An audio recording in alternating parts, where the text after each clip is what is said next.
Everyone, welcome back to my channel Shreshtha vlogs in Kannada. So ಇದು ಹಬ್ಬದ ಮುಂಚಿನ ದಿನ ವಿಲಾಗು. ಮಕ್ಕಳಿಗೆ ಇಂಡಿಪೆಂಡೆನ್ಸ್ ಡೇ ಇವತ್ತಾಗಿರೋದ್ರಿಂದ ಬಾಕ್ಸ್ಗೆ ಏನಾದರೂ ಪ್ರಿಪೇರ್ ಮಾಡಿ ಅವ್ರನ್ನ ಸ್ಕೂಲಿಗೆ ಕಳ್ಸೋಣ ಅಂತ ಇಲ್ಲಿ ಪಾಸ್ತಾ ಮಾಡಿಕೊಡ್ತಾ ಇದ್ದೀನಿ. ಮಗಳು ತುಂಬ ದಿನದಿಂದ ಕೇಳ್ತಾ ಇದ್ಲು ಪಾಸ್ತಾ ಮಾಡಿಕೊಡಮ್ಮ ಅಂತ. ಸೊ ಇದ್ರದ್ದು ರೆಸಿಪಿ ಹೇಗೆ ಮಾಡೋದು ನೋಡೋಣ ಬನ್ನಿ. ಒಂದು ಕುದೀತಾ ಇರೋ ನೀರಲ್ಲಿ ಈ ಪಾಸ್ತಾನ ಕಾಯಕ್ಕಿಡಬೇಕು. ಎಷ್ಟು ನೀರು ಪೋರ್ಷನ್ಸ್ ಇರಬೇಕಂದ್ರೆ 1 ಕಪ್ ಪಾಸ್ತಾಗೆ 5 ಕಪ್ ನೀರು ಹಾಕ್ಕೋಬೇಕು. ಸ್ವಲ್ಪ ಎಣ್ಣೆ ಉಪ್ಪು ಹಾಕಿ ಅದು ಕುದಿಯೋಕ್ಕೆ ಬಿಡಬೇಕು. ಸೊ ನೆಕ್ಸ್ಟ್ ಇದಕ್ಕೆ ಬೇಕಾಗಿರುವಂಥ ಇಂಗ್ರೀಡಿಯೆಂಟ್ಸು ಟೊಮೆಟೊ, ಈರುಳ್ಳಿ, ಬೆಳ್ಳುಳ್ಳಿ, ಶುಂಠಿ ಪೇಸ್ಟು. ಟೊಮೆಟೊನ ನಾನು ಪ್ಯೂರಿ ಮಾಡ್ಕೊಳ್ತಾ ಇದ್ದೀನಿ. ಸೊ ಈ ಥರನೂ ಮಾಡ್ಬೋದು, ಇಲ್ಲ ಡೈರೆಕ್ಟಾಗೂ ಟೊಮೆಟೊ ಹಾಕಿ ಮಾಡ್ಕೋಬೋದು. ಸೊ ಇವಾಗ ಒಗ್ಗರಣೆಗೆ ಆನಿಯನ್ ಹಾಕಿ ಬೆಳ್ಳುಳ್ಳಿ ಶುಂಠಿ ಪೇಸ್ಟ್ ಹಾಕಿ ನೆಕ್ಸ್ಟು ಇದೆಲ್ಲ ಸ್ವಲ್ಪ ಹಸಿ ಸ್ಮೆಲ್ ಹೋದ್ಮೇಲೆ ನಾವೇನು ಟೊಮೆಟೊನ ಪ್ಯೂರಿ ಮಾಡ್ಕೊಂಡಿರ್ತೀವಲ್ಲ ಅದನ್ನು ಹಾಕ್ತಾಯಿದ್ದೀನಿ. ಇದಕ್ಕೆ ಎಲ್ಲ ರೀತಿ ಮಸಾಲೆ ಹಾಕ್ಕೋಬೋದು. ಜೀರಿಗೆ, ಧನಿಯಾ ಪುಡಿ, ಖಾರದ ಪುಡಿ ಮತ್ತು ಗರಂ ಮಸಾಲ ಇಷ್ಟು ನಾನು ಹಾಕ್ಕೊಂಡಿದ್ದೀನಿ. ಸೊ ಇದು ಮಸಾಲೆ ಎಲ್ಲ ಹಾಕ್ಕೊಂಡ್ಮೇಲೆ ನೀಟಾಗಿ ಅದು ಯಾವಾಗ ಆಗಿದೆ ಅಂತ ಗೊತ್ತಾಗುತ್ತೆ ಅಂದರೆ ಎಣ್ಣೆ ಬಿಟ್ಕೊಳ್ಳುತ್ತೆ, ಆವಾಗ ಇದು ಮಸಾಲ ರೆಡಿ ಆಗಿದೆ ಅಂತ. ಅಷ್ಟರಲ್ಲಿ ಇದು ಮ್ಯಾಕ್ರೋನಿ ಬೆಂದಿದೆಯಾ ನೋಡ್ತಾ ಇದ್ದೀನಿ. ಜಸ್ಟ್ ನಮ್ಮ ಫಿಂಗರಲ್ಲಿ ಈ ಥರ ಪ್ರೆಸ್ ಮಾಡಿದ್ರೆ ಈ ಥರ ಮುರಿದ್ರೆ ಆಗಿದೆ ಅಂತ. ಸೊ ಇಲ್ಲಿ ನೋಡ್ತಾ ಇರ್ಬೋದು ನೀವು, ಇವಾಗ ಎಣ್ಣೆ ಬಿಡ್ತಾ ಇದೆ ಅಂದರೆ ಮಸಾಲ ಸಹ ರೆಡಿ ಆಗಿದೆ. ಸೊ ಇಂಥ ಟೈಮಲ್ಲಿ ನೀವು ಏನು ಮ್ಯಾಕ್ರೋನಿನ ರೆಡಿ ಮಾಡಿ ಇಟ್ಕೊಂಡಿರ್ತೀರಲ್ಲ ಅದನ್ನು ಒಂದು ಬಸಿಯೋದ್ರಲ್ಲಿ ಹಾಕ್ಕೊಂಡು ಎಲ್ಲ ನೀರನ್ನೆಲ್ಲ ಬಸಿದು ಈ ಥರ ರೆಡಿ ಮಾಡಿ ಇಟ್ಕೊಂಡಿದ್ದೀನಿ. ಅದನ್ನು ಡೈರೆಕ್ಟಾಗಿ ಇವಾಗ ಮಸಾಲೆಗೆ ಹಾಕಬೇಕು ಅಷ್ಟೇ. ಸೊ ಇದನ್ನು ಮಿಕ್ಸ್ ಮಾಡಿ ಸ್ವಲ್ಪ ಕೊತ್ತಂಬರಿ ಮೇಲೆ ಗಾರ್ನಿಷ್ ಮಾಡಿದ್ರೆ ಮ್ಯಾಕ್ರೋನಿ ರೆಡಿ ಆಗುತ್ತೆ.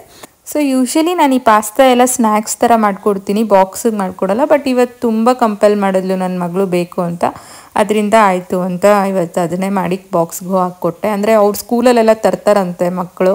ಸೊ ಇವಳು ಇವತ್ತು ತೋರಿಸ್ಬೇಕು ನಮ್ಮಮ್ಮಗೂ ಬರುತ್ತೆ ಅಂತ ಮಾಡಿಸ್ಕೊಂಡು ಹೋಗಿದ್ದಾಳೆ. ಸೊ ನೆಕ್ಸ್ಟು ನನ್ನ ಫ್ರೆಂಡಿದು ಯಾವಾಗೂ ಬರುತ್ತೇನೋ ಒಂದು ಕೊಟ್ಟರೆ ತಿನ್ಕೊಂಡು ಹೋಗುತ್ತೆ. ಸೊ ಇವಾಗ ಡೆಕೋರೇಷನ್ಗೆ ಏನೇನು ತರಿಸಿದ್ದೀನಿ ಅಂದರೆ ಈ ಫ್ಲವರ್ಸ್ ತರಿಸಿದ್ದೀನಿ. ಸೊ ಲಾಸ್ಟ್ ಇಯರ್ ನಾನು ಲೈಕ್ ಯೆಲ್ಲೋ ವಿತ್ ಗ್ರೀನ್ ಕಾಂಬಿನೇಷನಲ್ಲಿ ಡೆಕೋರೇಷನ್ ಮಾಡಿದ್ದೆ. ಸೊ ಈ ಸಲ ನಾನು white with pink and blue ಕಾಂಬಿನೇಷನಲ್ಲಿ ಮಾಡೋಣ ಅಂತ. ಸೊ ನೋಡ್ಬೇಕು ಹೇಗೆ ಬರುತ್ತೆ ಅಂತ. ಜಸ್ಟ್ ಒಂದು ಇಮ್ಯಾಜಿನೇಷನಲ್ಲಿ ತರಿಸಿದ್ದೀನಿ. ಸೊ ಫಸ್ಟು ನಾನು ಸ್ಯಾರಿ ಡ್ರೇಪಿಂಗ್ ಮಾಡಿ ದೇವ್ರಿಗೆ ಇಟ್ಬಿಟ್ರೆ ಒಂದು ದೊಡ್ಡ ಕೆಲಸ ಆಗುತ್ತೆ. ಯಾಕಂದರೆ ನಾಳೆನೇ ಎಲ್ಲ ಮಾಡ್ಕೊಳ್ಳೋಕ್ಕಾಗಲ್ಲ ಅಂತ ಇಲ್ಲೆಲ್ಲ ಸ್ಯಾರಿ ಡ್ರೇಪಿಂಗ್ ಸ್ಟಾರ್ಟ್ ಮಾಡಿದ್ದೀನಿ.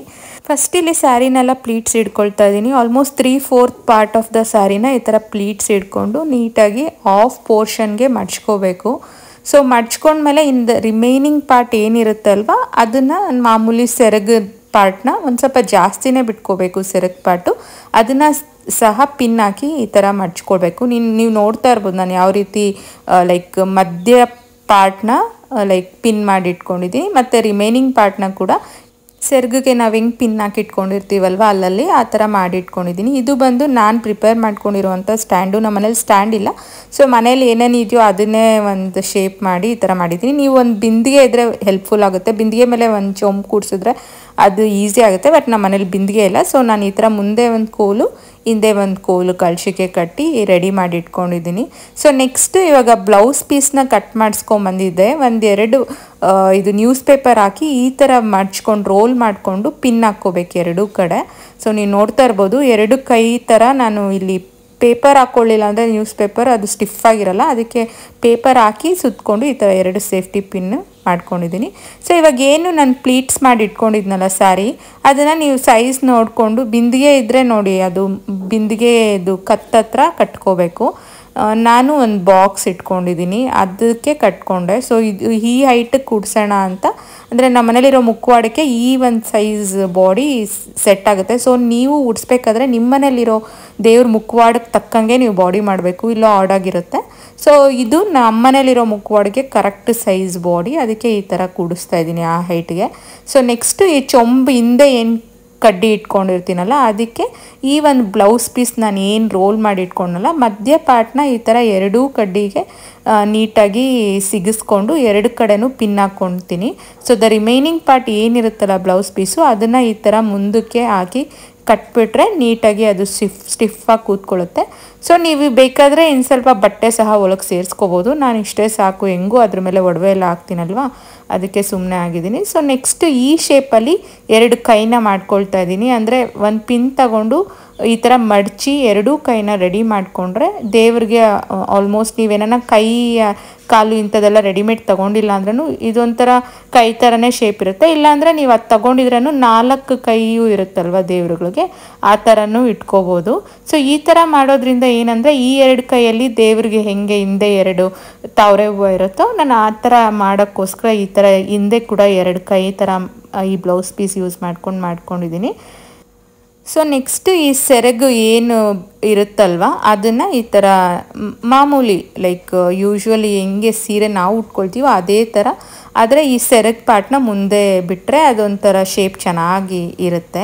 ಅದರಿಂದ ಈ ಮೇಲೆಯಿಂದ ತಗೊಂಡು ಈ ಶೇಪಲ್ಲಿ ಸೆರಗನ್ನು ಕಟ್ಕೊಳ್ತಾ ಇದ್ದೀನಿ ಹೊಟ್ಟೆ ಭಾಗದ ಹತ್ರ. ಸೊ ಫಸ್ಟು ನಾನು ಒಂದು ಥ್ರೆಡ್ ಯೂಸ್ ಮಾಡ್ಕೊಂಡು ಕಟ್ಕೊಳ್ತೀನಿ, ಆಮೇಲೆ ಒಡವೆ ಎಲ್ಲ ಹಾಕಿದಾಗ ಆ ಥ್ರೆಡ್ ಎಲ್ಲ ಕವರ್ ಆಗೋಂಗೆ ಒಡವೆ ಎಲ್ಲ ಹಾಕ್ತೀನಿ. ಸೊ ಯೂಶ್ವಲಿ ನಾನು ದೇವರು ಈ ಥರ ಉಡ್ಸ್ಬೇಕಾದ್ರೆ ಒಂದು ಸೆಟ್ ಇಟ್ಕೊಂಬಿಟ್ಟಿದ್ದೀನಿ. ಅಂದರೆ ಅದು ರೆಡಿಮೇಡ್ ಸಿಗುತ್ತಲ್ವ, ಹ್ಯಾಂಡ್ಸು ಮತ್ತು ಲೆಗ್ಸು ಮತ್ತು ಜಡೆ ಇದೆಲ್ಲ ಒಂದು ರೆಡಿಮೇಡ್, ಅಂದರೆ ಈ ಹಬ್ಬಕ್ಕಂತಲೇ ಒಂದು ಕಡೆ ಎತ್ತಿಟ್ಬಿಟ್ಟಿರ್ತೀನಿ. ಹಬ್ಬದ ಟೈಮಲ್ಲಿ ಅದನ್ನೆಲ್ಲ ಯೂಸ್ ಮಾಡ್ಕೊಳ್ತೀನಿ. ಸೊ ಇವಾಗೆಲ್ಲ ಡಾಬ್ ಬದಲು ಫಸ್ಟ್ ದಾರದಲ್ಲಿ ಇಲ್ಲಿ ಕಟ್ಕೊಂಡಿದ್ದೀನಿ. ಸೊ ಇದೆಲ್ಲ ಆದಮೇಲೆ ನೋಡಿ ಹೇಗೆ ಕಾಣ್ತಾ ಇದೆ ಅಂತ. ಸೊ ರಿಮೈನಿಂಗ್ ಏನೇನು ಪಿನ್ಸ್ ಹಾಕ್ಕೊಂಡಿದ್ನಲ್ಲ ಅದನ್ನೆಲ್ಲ ಮುಂದೆ ಕಾಣೋಂಗಿದ್ರೆ ಅದನ್ನೆಲ್ಲ ರಿಮೂವ್ ಮಾಡ್ಕೊಂಬಿಡಿ.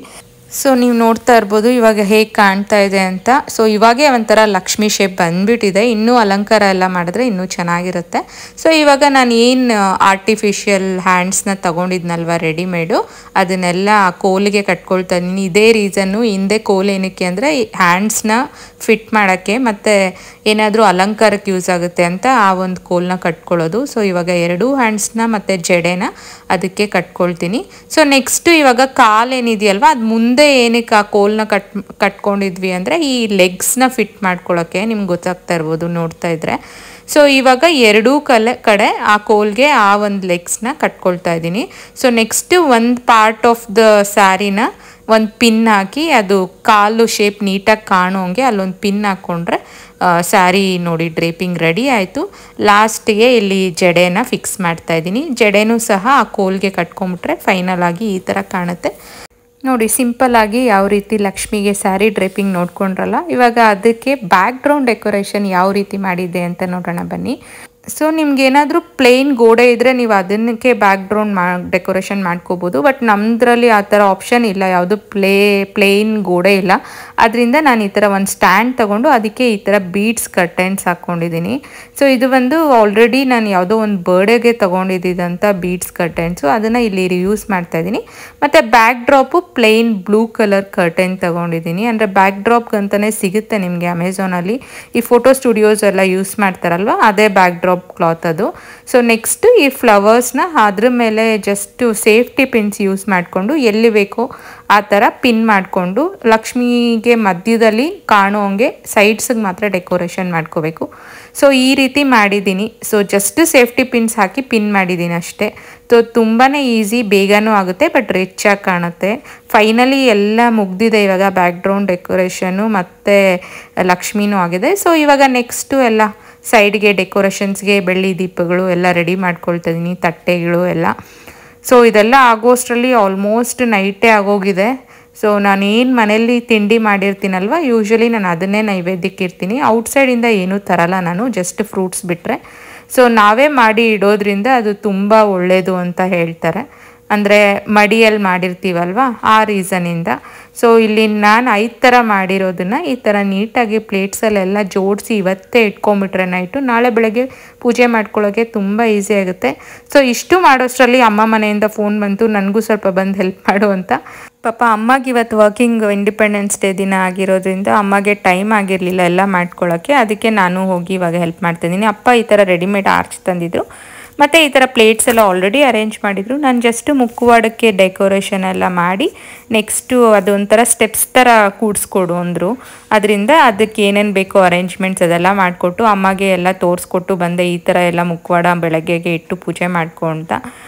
ಸೊ ಫೈನಲಿ ಈ ಥರ ನಾನು ಸೆಟಪ್ ಮಾಡಿಕೊಟ್ಟು ನೆಕ್ಸ್ಟು ನಮ್ಮ ಮನೇಲಿ ಹೋಗಿ ಮತ್ತೆ ಅಲ್ಲೆಲ್ಲ ಹೋಗಿ ಜೋಡಿಸಿ ಅಲ್ಲೂ ರೆಡಿ ಮಾಡಬೇಕು. ತುಂಬಾ ಬ್ಯುಸಿ ಇರ್ತೀವಿ ಅಲ್ವಾ, ಹಬ್ಬದ ಹಿಂದಿನ ದಿನ ಆಗಲಿ ಮುಂದಿನ ದಿನ ಆಗಲಿ ಆಲ್ಮೋಸ್ಟ್ 1-2-3 ಡೇಸಿಂದ ಫುಲ್ ಬ್ಯುಸಿಯಾಗಿ ಹೋಗ್ತೀವಿ. ಸೊ ನೀವು ಹೀಗೇನ ಹಬ್ಬ ಬರೋಷ್ಟರಲ್ಲಿ ನಿದ್ದೆ ಬರ್ದಿರ ಎಲ್ಲ ರೆಡಿ ಮಾಡ್ಕೊಳ್ತೀರಾ ಕಮೆಂಟ್ಸಲ್ಲಿ ತಿಳಿಸಿ. ನಾವಂತೂ ಯಾವಾಗೂ ಹೀಗೆ. ಸೊ ಅವತ್ತಂತೂ ನೈಟ್ ನಿದ್ದೆನೇ ಇರಲ್ಲ.